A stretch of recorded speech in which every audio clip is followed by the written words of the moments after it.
হরি ওম।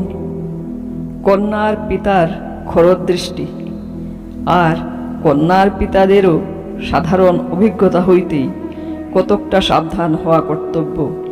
যে সকল যুবক উৎসাহহীন, যাহারা মাকুন্দা বা গুম্ফ শ্বশ্রু যাহাদের সহজে উদ্গত হয় না, চলতি ভাষায় যাহাকে বলে মেদা মারা, সেই রূপ যাহাদের প্রকৃতি, ও কারণে হাসে ও কারণে কাশে, বুদ্ধি বিকাশ স্বাভাবিকের অপেক্ষা কম, এমন যুবকটিওকে প্রথম দৃষ্টিতেই ক্লীব বা ক্লীবতুল্য জ্ঞান করিয়া কন্যা সম্প্রদানে বিরত হওয়া কর্তব্য।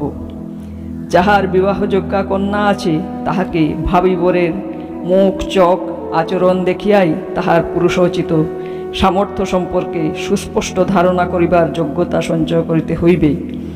অনেক পরের পৌরুষ নাই, অথচ পশু বিশেষের ন্যায়